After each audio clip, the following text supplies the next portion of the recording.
Too often, when a person's experience and the standard interpretation of Scripture don't add up, we immediately blame the person instead of interrogating our understanding of Scripture.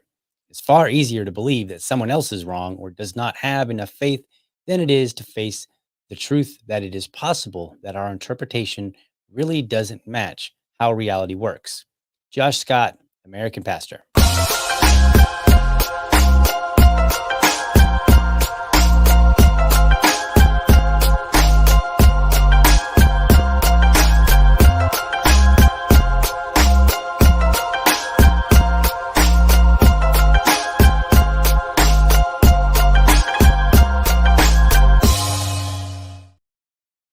All right. Good morning and welcome to another episode of the Liberty Dad podcast, a discussion on politics and culture. For tuning in live, I want to especially thank you for giving me your time so early. So recently, Tucker Carlson came out with a podcast episode where he interviewed a Christian pastor over in the Gaza area. And not to be outdone, because some of the things he said I found kind of interesting, I went and got my own pastor. So this morning, Pastor Tub Rorabaugh here in Jacksonville is going to be joining me. We're going to discuss the matter of Christian support with the state of Israel. So let's go ahead and bring in Pastor Tub. Tub, how are you doing? Okay, good. Very, very early. Good morning, sir. Yes, it is. I like getting up early. Said the Now, way. am I the scrub version of what Tucker Carlson gets as a pastor? Is that what that I is? mean, I think what it is I've got to work on, my level. I certainly can't afford to go No, and just get a your pastor level. from the Middle East. So I'm like, Okay. all right, I can't go to the Middle East and get one. So how about I get one from Jacksonville? How about you get one from the Couldn't north side? I couldn't go very much further than Jacksonville. So that was the scope of my reach. But no, seriously, folks. So here's the deal. If you're unfamiliar with Tub and I, our relationship, let me give you a brief rundown. Once upon a time, a man showed up basically and said, "Hey, I'd like to run for city council." I said, "Hey, cool." I was like, "Who are you?" And he's like, "I'm Tub." And he's like, "I'm also a pastor." And I at first was like, "Oh." And it really and mentally, internally was like, "Oh." And it wasn't a negative thing toward Tub or toward Christians necessarily. What it was is based on my experience in the evangelical world about 2 decades ago, for about a decade. So I spent about 10 years as an evangelical. Uh, I had an idea in my mind of what that would mean. And I was like, "Man, I'm not really sure that, based on my experience, that a Christian is really going to work so well in libertarian politics. Not to say that you couldn't be both, but just like, is it really going to work in politics?" Because my experience suggested that many evangelicals come right up to the line, if not crossing over to what would really be properly described as a theocracy. like in terms of what they would like to see in America. And I was like, okay, that's not really going to work in the Libertarian Party because we're trying to get rid of government, not have more of it, or not have specific elements of government. And to my surprise, Tub blew me out of the water because he was not like that at all. And he, for probably the, uh, let's just put it this way, it was quite the surprise to find somebody that could balance their Christian faith and their libertarian philosophy so well. And I'm not just saying that because I got him on the show. That's actually true. I would say that behind his back. Okay. And that's just the truth of it. Like, and I've seen, we don't have to go into them, but there are multiple examples here in Jacksonville, where he demonstrated that very aptly. So, Tub, good morning to you. Good morning, sir. So am I supposed to add on to that, or we just let that Sure, ride for a sure. minute? Like if you have any additional comments, or if you're just like, Well, no, let's get right into it. so what it is when it comes to the problem is like I'm pretty strict in my faith. I think you know that Mhm. I follow a pretty tight line. But so what happens when you we start mentioning, oh well, he's a libertarian Christian. They start thinking that my spiritual beliefs are very kind of liberal also, and they're very much not. And I always kind of point that out that you can have this strict line of Christianity and still be libertarian. Right. All right. So let's get into it because I know that you're on you have a Yeah. schedule today that you have to keep, um, you have to maintain. So let's get right into it. Let me play you a clip from the Tucker Carlson interview so that there was a lot of things that he said in there, and I'm not really going to try to address all of them. The pastor was talking about like the experiences over there, and obviously I would have no Right. way of confirming or denying, same as Tub. But we want to talk about the more theological point. So I'm gonna to lay the groundwork for our conversation. Let me play the clip by Tucker, and then I'm gonna play from an American pastor here, not Tub, but American pastor here, just to kind of demonstrate that what the pastor there is saying does match up not only to my experience but also what's happening today. So here's this clip from. Uh, get it up on the screen. There we go. All right, perfect. So here's this clip from Tucker Carlson with the pastor. I think his name is something Munther Isaac or something like that. It's very obvious to me that many evangelical leaders in the United States care much more about the highly secular government of Israel than they care about Christian communities in the Middle East. Why do you have a guess as to why that would be? Some of it is theology. Some of it is the theology of Christian Zionism that teaches, for example, that Christians must support Israel because the Bible teaches that. And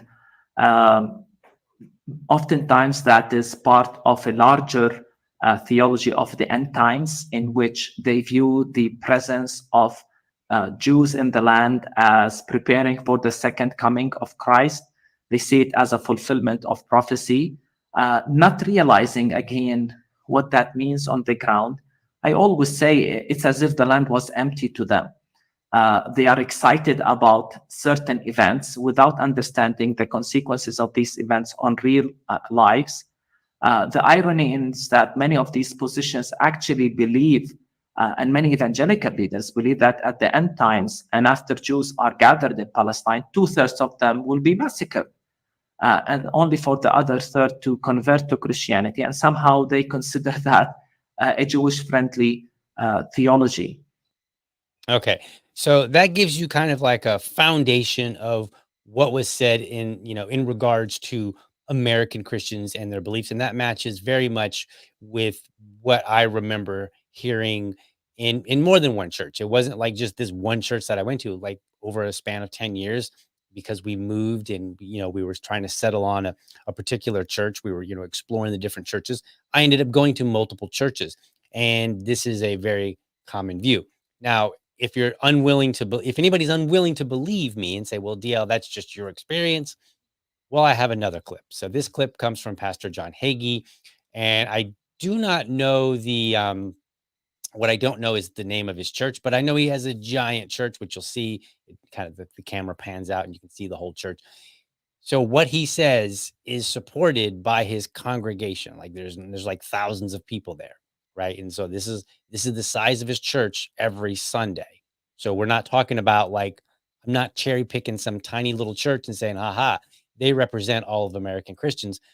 I'm saying my experience is matches what this man is saying. And then I'm also saying, well, look, here's a major, huge church with lots of people who are basically echoing that same sentiment. So let me play that clip, and then Tub and I will get into it. I mean, we'll talk about it. There is a one-state solution. Israel today, Israel tomorrow, Israel forever. Now notice all the flags waving in the church here in America. We should sink any Iranian naval boats that threaten international shipping. If you don't really fully understand what I've just said, let me say it to you in plain Texas speech. America should roll up its sleeve and knock the living daylights out of Tehran for what they have done to Israel.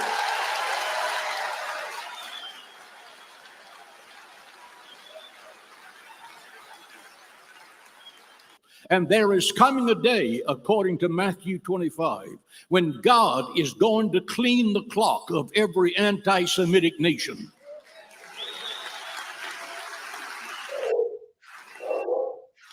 Israel is America's only true friend in the middle. Israel is the apple of God's eye. Israel is unique to 1 Chronicles 17 says, "For you, God Almighty, have made your people Israel your very own people forever." Listen to that word, forever. You, Lord, have made your people Israel yours forever. Forever means right now. It means 1,000,000 years from now. God does not break covenant, and he certainly has not broken covenant with Israel. Consider the distinct features of Israel in the Bible. In Exodus 19, God makes these promises to Israel. God tells Moses to inform the Jewish people, "You shall be a kingdom, a priest, and a holy nation." There is no other nation to whom God has ever made those words. The Jewish people are chosen. They are cherished. They are the apple of God's eye. They are a people of covenant, and God has never broken that covenant with the Jewish people. Never. All right, Tub. Yes, sir. Let's All get right. into it. So, folks, just to reiterate, you saw it, right? Like that sermon that he said, everything that he said, I have heard before. I heard it in the 90s from many, many pastors. Almost the exact same words. You could like almost lift the words from what I heard, put them right into John Hagee's lap, and that's exactly what I've heard. So tell me, Pastor, what's your first thought? Okay, so well, first, remember you sent me that video, and then you Yes. sent me the one of the Palestinian pastor, and Yes. the part that you just showed, I didn't see because I remember you mentioned in the video that it kind of gets into his practices there, and so I watched the first half of the video, so I didn't see that part of the video until just now. With Okay. Okay, which is fine. And then John Hagee, let's be very clear. My church is not like John Hagee's church. I don't have like 20,000 people sitting in my church. So now the issue that I have, unless I even said to you, remember, I think I sent you a text yesterday. I said, hey, I don't have a whole lot to say on this because of the fact that I hold to one pretty simple belief, is that what we have to understand is that the Israel of people that God talks about in the Bible is not the current government of Israel. Okay. And that becomes the issue. And everybody's like, well, we got to stand by Israel. And I'm like, you got to understand, this is not the people of Israel as in the Bible. This is the government of Israel. And those are very different things. And we don't have to support the government of Israel. So let me ask you then, how would you support, and I'm trying to think without getting into a huge theological, but part of what Pastor Hagee said was that, he honed in on that word forever. Mhm. And so when you think about it in terms forever, then that means that there must be some group of people for whom that is applicable today and will be applicable in 100 years, 1,000 years, so on and so forth. So who would we be talking about today if it's not referring to the state of Israel? Okay, so first thing we have to see is when, or I should say, how often forever is mentioned, because there's a literal type of thinking of forever, and then there's this kind of passive, poetic type of, oh, he'll be with his people forever. Now, here's the thing. I struggle with. I'm not an end times guy. I make that abundantly clear to everybody all the time. I took my courses in college because they made me. I did okay, but I'm not an end times guy. I always tell people be ready for end times. Because Okay. if you're spiritually ready for end times, however all that plays out doesn't make a lick of difference. And most people just argue about end time stuff. So honestly, what Hagee is doing is something I've kind of spoken against. Okay, and that I am not behind this all Israel for everything all the time. I believe there's a big difference, like I said, between the government and the people of. Mhm. Now, here's the thing. I do not sit in the area of that Israel is God's people in that sense, because when you get into the New Testament, and it makes it abundantly clear, the Apostle Paul himself said, I would give up my own faith that my people, meaning the Jews, would be like come to know who Jesus is. Mhm. So I don't fall into this area where, well, the Jews are over here and they're okay with God, and there's all the Christians over here and we're all okay with God. We all kind of get together. And it's like, oh, no, no, no. When I follow the scripture, it's very clear that I'm supposed to go and tell even the Jews about who. In fact, when you look, who did Jesus go to first to tell him about Jesus? He went to the Jews first. Like, hey, y'all got the first chance at this to get this right. So Right. because of that thinking, I don't hold to this thinking now that goes, well, we got to back Israel at all costs as a Christian. I don't believe that we do, especially not the country, if you will, of Israel. Right. Okay. One of the scriptures that was very popular when I was a young lad comes out of Genesis 12, Genesis 12:3. Because the calling. Now I'm going to pull up verses as you say this, so I'm going to mess over here. All right, so Okay. you're talking Well, about the calling of Abram. so I'm gonna pull it up too. Just Oh, just okay. that one, just the one verse, because that's how we do it in Christianity, folks, is you focus on one exact verse and then you extrapolate an entire sermon out of Out of one that. verse. A little jab at my Christian friends there. Okay, so it says, I will bless those who bless you, and whoever curses you, I will curse, and all peoples on earth we will be blessed through you. So this was a very common scripture for me to hear back in those days, right? Like it would always be like, if you bless Israel, then you'll be blessed. If you curse Israel, you'll be cursed. Um, Tell me what's wrong with using that beyond just the, hey, it's not the same group of people. Okay, so what you have, this is the beginning of the faith. This is the beginning of the monotheistic. This is what I'm going to go do, kind of, let's go follow God type of thing. All Okay. right, now, so as that runs at the beginning, everything is going to run through this line. Like we as all Christian, we go back to this as the beginning of our faith also. Okay. So it's going to run this line. This is actually going to end up being the line of Jesus too. So it's kind of saying that ultimately this is important. Like without this, you don't get to this. Right. And I was actually just having this conversation with a gentleman the other day because he wanted to get rid of the Old Testament altogether. And I'm like, whoa, hang on. We absolutely cannot do that. Because even if you can understand who Jesus is, you'll never understand why. You never understand why he had to do what he had to do. And so I look at this here and I go, okay, yeah, it's saying that, listen, you are going to be blessed, Abram, because you are going to be the line of ultimately to the Savior. So during this time, remember, during this time, when he's Mhm. referring to, hey, Abram, and when you come into the 12 tribes of Israel, these are the ones that are going to matter because they're going to get us ultimately where we need to be. So anybody who's cool with you during this time will be cool with me. Gotcha. Okay. Let me take it a different place. I want to tell you if you would accept this understanding. And the reason I'm asking you this is because one of my big beefs about Christians, Mm-hmm. and this has always existed, is that if you're outside of the Christian world, you don't get to have a say. Like your criticism, it's like, whatever you say bounces off me and sticks to you kind of attitude, right? Like, no, Mm-hmm. like you're not a Christian. So how would I as a Christian, not me specifically, but that's the attitude. How would I as a Christian learn anything from you, a non-Christian, right? And so let's see if I can maybe swing it.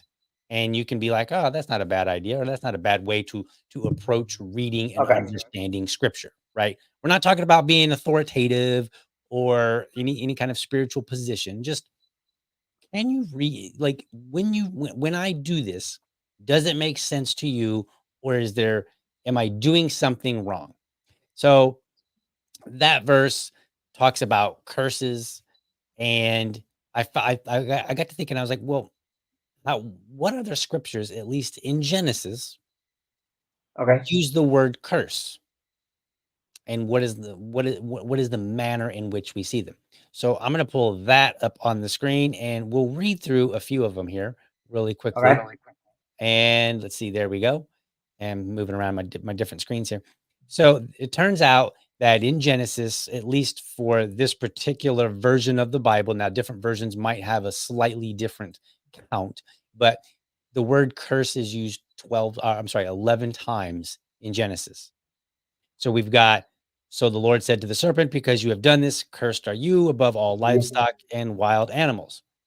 3:17, cursed is the ground because of you. To Adam he said, because you listened to your wife and ate fruit from the tree about which I commanded you, you must not eat from it. Cursed is the ground because of you. 4:11, now you are under a curse, driven from the ground, which opened its mouth to receive your brother's blood from your hand.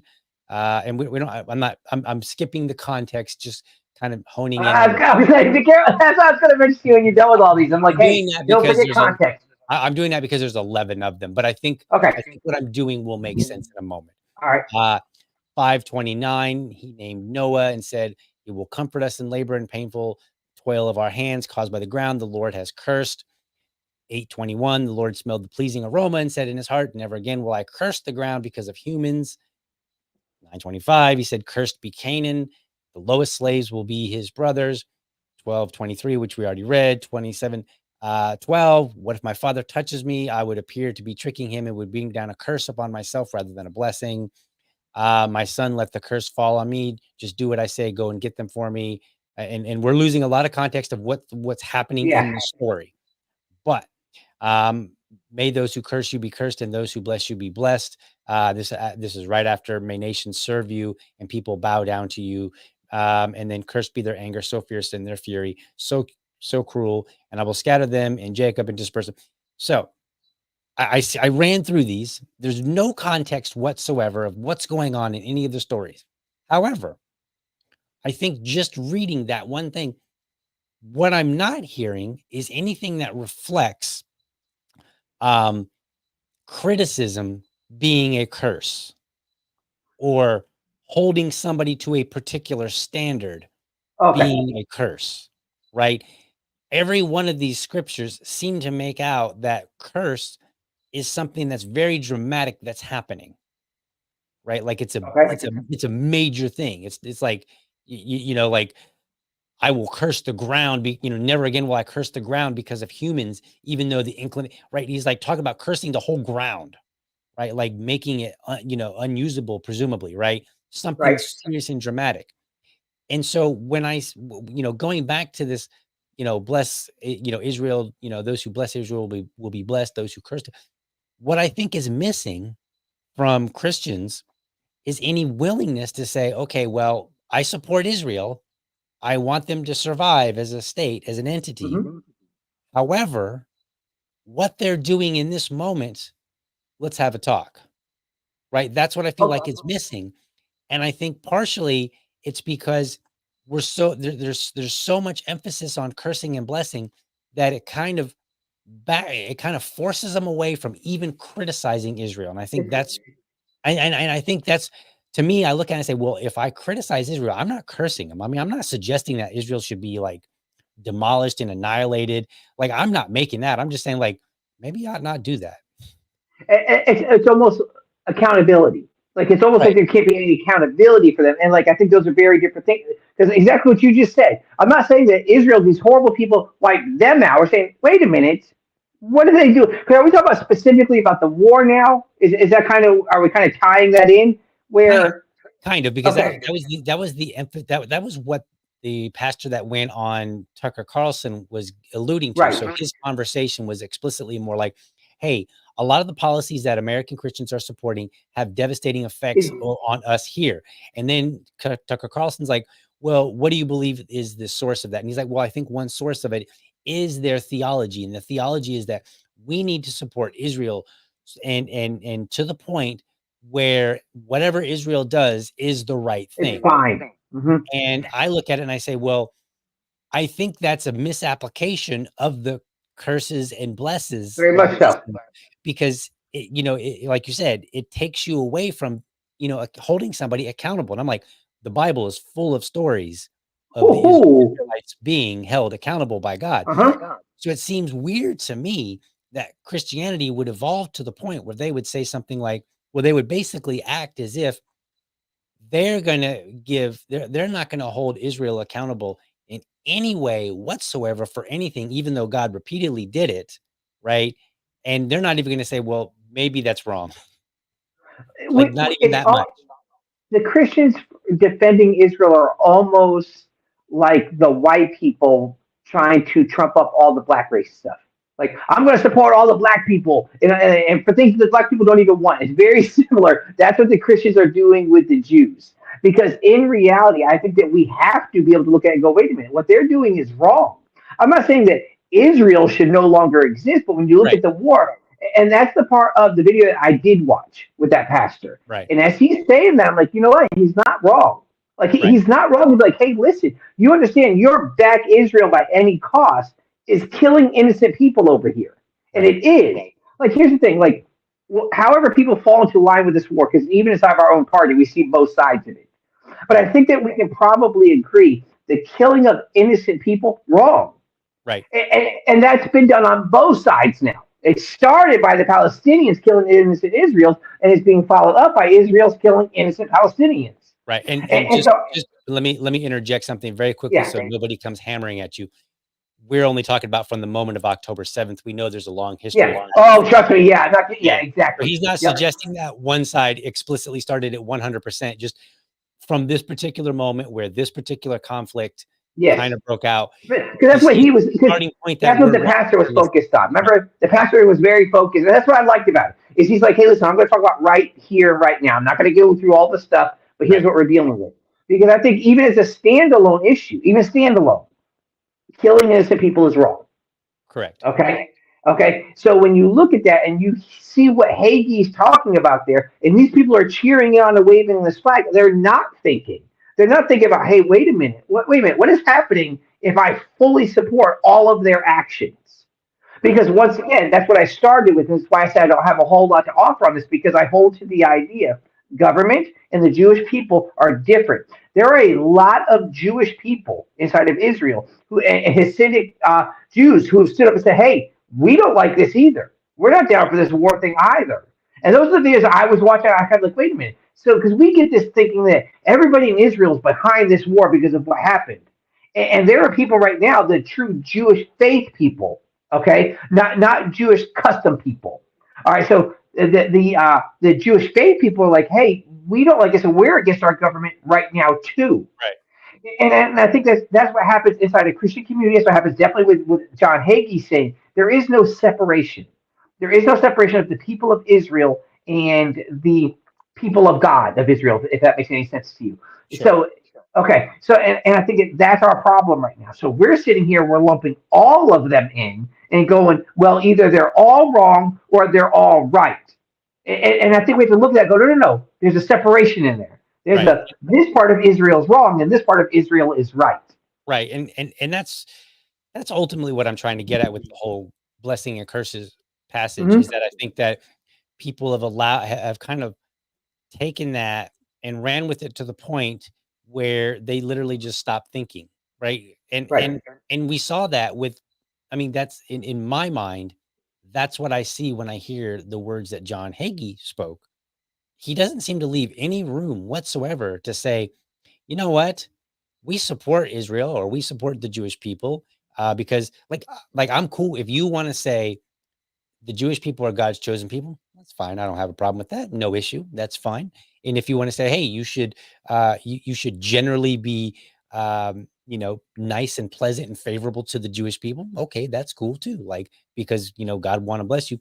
But I think you're taking it too far when you even though John Hagee didn't explicitly state it, I think it gets taken too far when the end result is no criticism whatsoever. Right. And I think that's Dude, when it gets taken too far. they sat in church and waved flags of Israel. I mean, that was Like, that was really bizarre, because I'm like, yes. I don't think you should wave American flags in church. Don't. Uh-huh. Right. And trust me, folks, if you're listening, I am not anti-American or even anti-Israel, right? Like if you're an Israeli citizen, and I've had some friends who were Israeli citizens who worked over here, like, and you want to support and have a Israeli flag, I'm cool with that. Like, that's fine. Like, that's your nationality. That's a people that maybe you were born and raised with, right? And a country that you identify with. I'm very cool with that. I'm very cool if people want to have an American flag and wave it. But I don't think that you necessarily need to wave them in church, because in church, you're not there to express your nationality.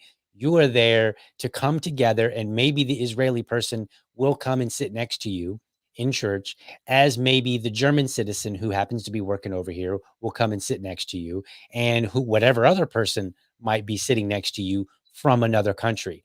And I would expect none of them would wave any of their flags and just say, we're all here to learn about Christianity and what God would want us to do and behave. And that right there is the idea. Okay, so any national holidays along those lines, I don't preach on them. Like there's only basically two holidays, sometimes three. I do Pentecost also. So it's usually only two holidays, if you will, that I specifically preach about. Other than that, like the 4th of July, the Memorial Day, and you'll go into churches and they'll have a 4th of July message. Right. And I'm like, whoa, that's not what we're here for. We are not based on the idea of our country. And so as all the stuff, okay, I actually just mentioned it the other day. I said everybody got a little crazy over this eclipse that was coming through. And everybody made it about what America is and what it means for the Bible. And they're trying to bring all these Bible end time stuff. And I go, hang on. I don't know why you think the Bible has, or America has anything to do with the end time stuff. Because if you look at it, everything's centered on Jerusalem. But I think that that's what we do. We get this thinking of, I hate to use the term because it's the Christian nationalism. Right. This thing getting thrown around everywhere, and I'm kind of like, oh, and I get so tired of hearing it. But I see where it's coming from. It's this, you know what? We love America and we love Jesus. Okay, well, hang on. How about I love Jesus? I love my country, but for different things. Right. And so I think that you're right. I think that we have to hold true. Because like Galatians tells us that there is neither Greek nor Jew, no man nor woman, nor slave nor free. So the idea is that when we come into Christ, we lose these other things. And these other things, it's not like we say, hey, I'm no longer an American because I'm a Christian. No, but it says it's no longer the point. Right. Like if you come to me as an Israeli that has how many you're a Christian, we're the same. And the country matters not. And I think that once you start saying it's America and Israel, you start basically pitting them against everything, which is not biblical either. And I think that's what's turned into the problem. I think that's what Hagee is kind of leading. It's not uncommon, like you said. You heard it yourself growing up in church. Right. It was this mentality. But I think that when you finally realize it's not that. It's not this lumped in, back everything. There is separation. And I think that's what's causing the problem right now is that even as Christians, if you come out and say, well, listen, I'm not really for Israel and what's going on right now. What? And you don't believe in the Bible? You don't believe what it said? Well, hang on. And then you have to, unfortunately, you have to explain that out to everybody. Like, listen, here's the separation of things. Listen, I'm not sitting here saying Israel's horrible. Okay, right. They got attacked, they attacked back. Okay, that's government. That's government. And I think that we have to learn to separate the two. Got it. So let me ask you then, what is what let's say I'm out and about and I'm talking to somebody who is a Christian and they're like, look, you've got to support Israel because God commands it. It's the thing to do. What should my response be? Like as a Christian, how would you recommend that I respond? I mean, I know how I would respond, right? Okay. How would you recommend in terms of like Christians are your people, right? You know them. They may not follow everything that you believe, but they're basically your people in a sense, right? That's your crowd. That's the circle that you're very familiar with. You've been familiar with it for many years. So if you're giving advice to like non-Christians on how to have the conversation, what advice would you give them? Is there any advice, or would you just be like, you might as well just let it go because you're not gonna get anywhere? Like I said, and that's why I said I don't have much. It's because I'm going to tell them the same thing I just told you. Understand the difference between the people of Israel and the government of Israel. Okay. I said it's no different. Because I'll tell them, I have said this. I said, think about it our way. Think about it here in this country. Think about you as a Christian. Do you agree with everything your government's doing? And they'll be quick to tell you, no, I don't agree with a lot of stuff. I go, how do you think it's different over there? that you have the people of the Jewish faith who are unhappy with their government. Because keep in mind, this is the government doing that. So Israel gets lumped into this group. Like in America, we separate everybody for everything. Okay. But Israel gets lumped into a group. They're all the same. They're all in agreement with all things and everything's in common. That's not true. And so I tend to just say that if we as Christians don't always agree with our government, don't you think it's quite possible that there are Jewish people living there who do not agree with their government? And then they go, yeah. And I've had this conversation with some people inside the church because we had some people who are like, all Israel. And I'm like, well, hang on. And I've had to kind of walk them back a little bit and be like, hey, listen, you understand there's a separation there. And I said, once they get that separation, go, hey, listen, all right, fine. If you're saying, hey, you're for Israel, the people of God, the Jewish people, okay. Now, I also have an argument to say, well, wait a minute, you better understand. We're supposed to still go tell them about Jesus. So it doesn't make them as right as everybody thinks they are spiritually either. Okay. Right. So I just tell them, I said, understand the difference of, if you want to support the faith, the Jewish faith, that's fine. If you think the government is following in faith, then you're completely wrong. And you have to be able to separate that. Gotcha. All right. So I know we got to for a couple more minutes. Let me ask you another question. And I don't know if it was in the clip that I played with Tucker Carlson and that pastor, but I know it was in the video somewhere in there. He says that he mentions that there was some influential pastors that made comments like level Gaza, turn it into a parking lot. I don't have the clip, but I did see a clip of a pastor who was like, he literally says that. He's like on the microphone. He's like, we need to turn it into a parking lot, just level the whole thing. Just go in there and just blow it all up. So from your perspective, and you can address this more broadly from war, or you can specify it on the current conflict right now. What is the proper Christian attitude toward war? And you can, again, be broad, or you can specify like in the context of this particular conflict with Gaza, in Gaza with Palestine and Israel. What is the proper Christian perspective? I think the easiest one is just to deal with the one that we're talking about over in Israel, in all honesty. Okay. And there are times, you can read through the Bible, there are times of war. Like it happens. Okay. God sends them out sometimes. Say, hey, go ahead, go clear this group out. And he has a spiritual reason for clearing out a group of people. Okay. Now we can have that argument also. But what I'm saying though, is that when I look at this and we go, hey, wait a minute, if we say like what you said level it and make it a parking lot. Yep. Yeah. Those were almost exact words. Okay. From pastors and Christians. Do they not understand a couple things? One is there are people who are living there. That's just where they live. They're, if you will, they live in that area like the way we live in this country. And they're just doing their life. And as, listen, here in Jacksonville, we have people who are doing wrong. Okay, but I don't want to be punished for the people who are doing wrong. Go get the people who are doing wrong and let me live my life. That's the idea behind it. Right. And so I look at it, I say the same way. I say, listen, we have got to come to a way where, okay, do I think that Israel in this situation had a reason to go find them? Most definitely. You go find the ones that did that to you. I'm perfectly fine with that. But to just wipe everything out, you killed a lot of innocent people at that point. People who truly, and here's what you hear a lot, like, well, they knew who was doing it. They knew who Hamas was. Listen, at the same time, I can tell you who the guy is down the street that's beating up everybody and selling drugs out of his house, but I'm still not going to go down there and be the one to go do something about it. Just because it's there and you know who they are doesn't mean you condone them. You know what I'm saying? Sometimes it's out of fear for yourself. And so there's a lot of lumping people in. If you live in that area, well, you support Hamas, you support what they're doing. No, you can know what people are doing and not support it and just be going about your life. So when you say level it, well, you know what you're doing? You're leveling innocent people's lives and you're killing them. And so you look at it, you go, wait a minute, there's no way, especially as Christians, that we should be able to accept that. Like we have to be able to go, wait a minute, leave the innocent to be innocent and go find the ones who are guilty. Stop lumping them in. But we've been kind of trained up from like what you said for years now, and then just even more recently, that we kind of have this thinking that says, well, it's Israel, so they should be able to go out and do whatever they want. Whoa, hang on. If we would not allow that here, why should we accept it for over there? Right. I particularly like your comment about hey, I know the guy that's doing this bad thing down the block. I'm not going to go and stop him.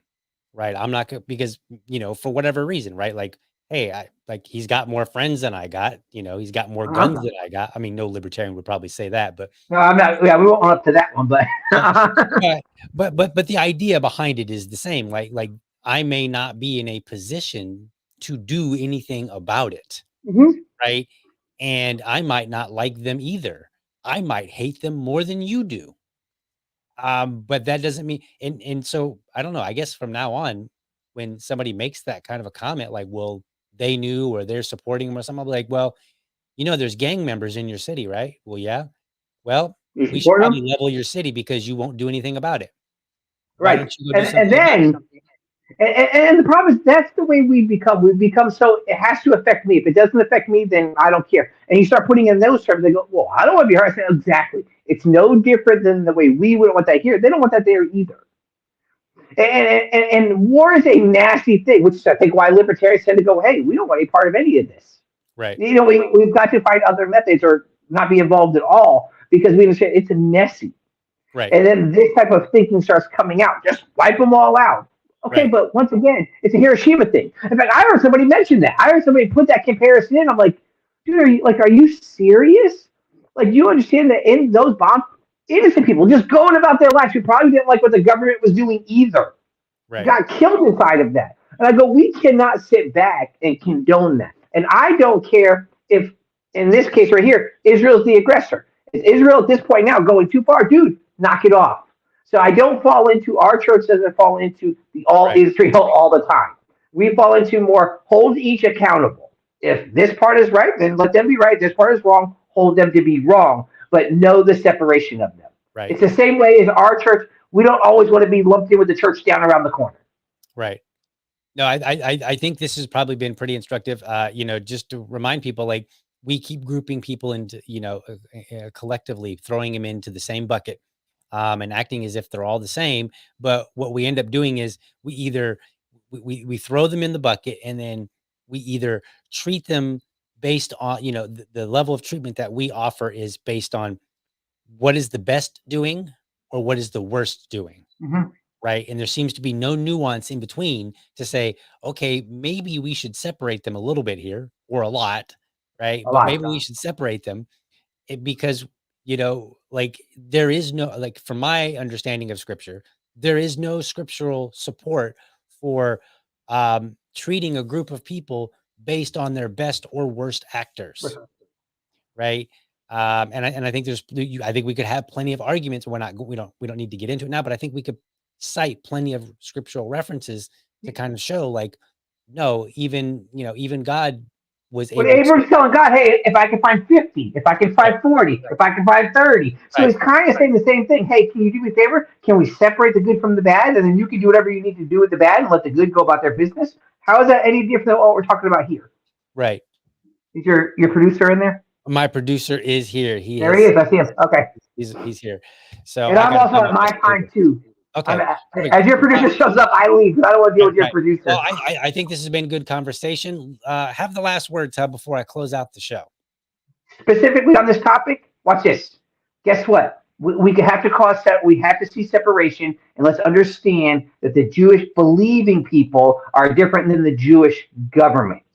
And so I think that we can support the Jewish people living in peace about their land and turn against the government and say, we don't agree with what the government is doing inside of this. And I think that Christians have to understand Israel has a separation. Just as we would like to have Christians be separated from our government, let's allow the people of Israel be separated from the actions of their government. Got it. All right. Well, I appreciate you coming on to instruct us, Tub. We got to try to get you on more often if we can. But thank you, sir. I know you got to go, so I'm going to bid you goodbye. Good day. All right. Have a good one. All right, folks. That's my show for today. I hope you enjoyed it. I hope you found it informative and inspiring. I want to get to a comment real quick because I wanted to put this up on the screen. I thought this was a good comment here. There is no conflict between Christianity and libertarianism. I actually agree. Even though I am not a Christian myself, I would argue that of all the political philosophies, the one that is the most supportive and the most aligned with Christian values would actually be libertarianism. I know it may come across as a bit challenging for Christians to say, wait a minute, what? Because of some of our beliefs. But I think once you look into it, you realize that libertarianism offers you the biggest opportunity to express your faith how you want and to live your faith according to what you believe you ought to be doing. So that's what I got to say about that. I do agree, Keith. So thank you so much for that comment. All right. So be sure to catch me Monday through Friday, 7 a.m. Eastern, for an informed discussion on politics and culture. And make sure you're subscribed to my YouTube channel, or if you prefer, my Rumble channel. While you are there, let me know how I'm doing by leaving a comment. Get that back up on the screen there. You can go to youtube.libertydad.com or rumble.libertydad.com. Remember, if you're a champion of liberty, your business is people and your product is liberty. I want you to have a great week and weekend. Catch you next time. But for now, I'm out.